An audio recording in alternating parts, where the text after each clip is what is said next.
I'm Lieutenant Bob Steff, Commander of the Major Investigations Section for the Aurora Police Department. Part of our duties is registering and monitoring approximately 600 registered sex offenders residing in the city of Aurora. In a few moments, you're going to receive information about the registration process, and you're going to learn valuable information about the individual who is currently registered in the city of Aurora, in your community, and has been determined to be a sexually violent predator. Sex offender legislation began in 1994 with the passage of the Jacob Wetterling Act. This act required states to register sex offenders.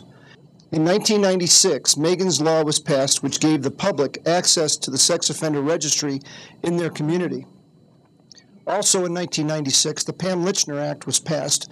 This act mandated lifetime registration for some offenders and established a national registry. In 2006, the Adam Walsh Child Safety Act was passed. This act set uniform standards within all states. Offenders are required to register with the law enforcement agency in the community where they live under the following circumstances. If they were convicted or were released from the Department of Corrections for a sexual offense against a child on or after July 1st, 1991, if they were convicted in Colorado or another state or were released from the Department of Corrections for any sexual offense on or after July 1st, 1994, registration in Colorado is required for both adults and juveniles who have been convicted of a sexual offense. Some convictions allow the offender to petition the courts to discontinue the registration process after a specific time, and most of the serious offenses require lifetime registration. Any sex offender convicted of a sex offense must register with their local law enforcement agency. The basic registration requirements are: offenders must register at a designated frequency, either annually or quarterly, depending on the severity of the crime they were convicted of committing. Offenders must report changes in their home address within 5 days and also must report any changes in their name within 5 days. While our first priority is to bring offenders into compliance, violations of these basic requirements constitute a separate offense and may result in prosecution. Please note that mere designation as a sex offender does not limit the person where they can live, work, or visit.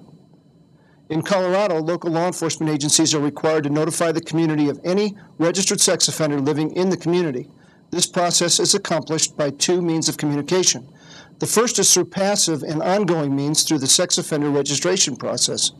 The community can obtain a copy of the sex offender registration list from their local law enforcement agency or look at the agency's website if a website exists. The second is what we call active notification. This active notification is accomplished by conducting a community meeting for those sex offenders who have been designated by the courts to be a sexually violent predator. There are approximately 10,000 registered sex offenders in Colorado. Approximately 65% of the convicted sex offenders are placed on probation. The remainder is either sentenced to prison terms with the Department of Corrections or sent to community corrections. Sexual offenders who are convicted of one type of offense may be later determined by the courts to be a high risk of committing a different or more severe type of sexual offense when released from prison. The crime in which the offender is convicted is only one indicator of risk to the community, and these offenders may be classified as a sexually violent predator. Each of you in our community has a vested interest in helping each offender be successfully managed. Sex offenders need housing and employment just like you and me. They have a right to live in the community and be free from harassment and vigilantism. Harassment is counterproductive to the goals of the community management and may cause the offender to go underground and hide. Any citizen who uses this information to harass, threaten, or intimidate any offender will be subject to criminal prosecution. Victims of sexual assault may exhibit many different responses, such as crying, anger, being withdrawn, and may be unusually quiet. Victims who are assaulted by someone they know may experience a much longer and more difficult recovery period.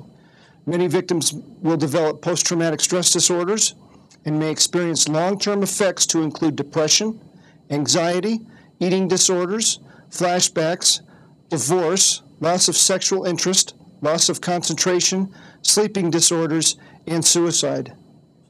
Male victims tend to develop antisocial behaviors, and females tend to experience depression issues. There is no typical sex offender. However, most offenders are male, and all tend to be deceptive, manipulative, and secretive. Most sex offenders engage in crossover behavior, and many have no criminal history at all. 78 to 90% of sex offenses are committed by someone known to the victim. Sexual deviancy usually begins in mid to late adolescence, and sex offenses are not usually impulsive. They are usually carefully planned. The criteria for a registered sex offender to be classified as a sexually violent predator in Colorado is: the sex offender must be convicted as an adult on or after July 1st, 1999. The crime of sexual assault, unlawful sexual contact, and sexual assault on a child must have occurred on or after July 1st of 1997. This includes attempts, solicitations, and conspiracies. The victim must be a stranger to the offender or must be a person with whom the offender cultivated a relationship primarily for the purpose of sexual victimization. The offender is determined to be a risk to the community through a process which includes risk assessment administered by trained professionals, including psychological testing or prior convictions. The classification as a sexually violent predator in Colorado is determined by the courts if the offender was designated as a sexually violent predator in another state prior to moving to Colorado. He or she will be designated as an SVP in Colorado. The Colorado legislature determined that sexually violent predators, by definition, pose a higher risk to the community at large and therefore mandated that upon their release from prison, the community must be notified. A sexually violent predator is more likely to reoffend in the first year upon release from prison.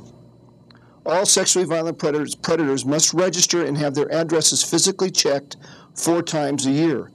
Sexually violent predators do not represent all dangerous sex offenders. The community notification process and sex offender registration are not a complete deterrent to sexual assault.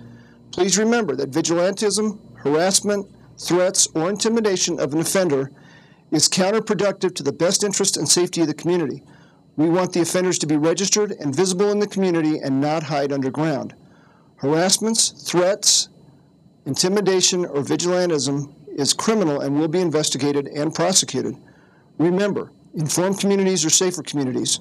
For additional information, please visit the following websites for internet posting of registered sex offenders: www.aurorapolice.com or www.sor.state.co.us. Please stand by. In a moment, you are going to hear about a sexually violent predator that has recently moved into your neighborhood.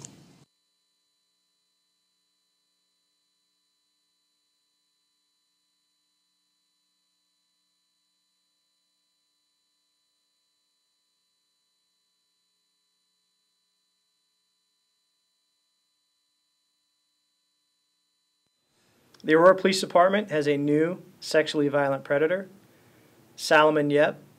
His date of birth, April 7th, 1968.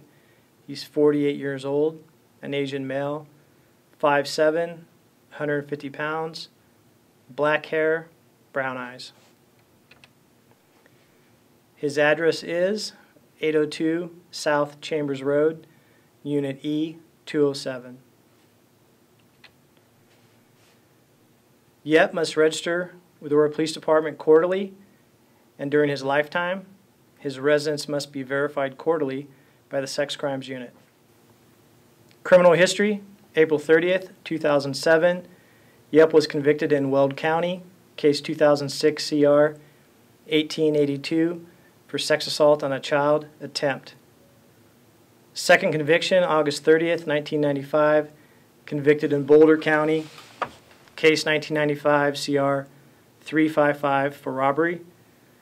And finally, August 23rd, 1994, convicted in Boulder County, case 1993 CR 613 for criminal mischief over $400. Yep is not on probation or parole in Colorado.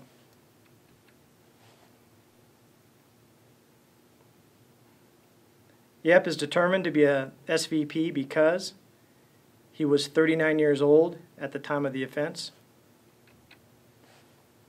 The crime was committed in 2005. Conviction was for sexual assault on a child attempt. The victim was known to Yep. Yep was determined by the court to be a sexual violent predator.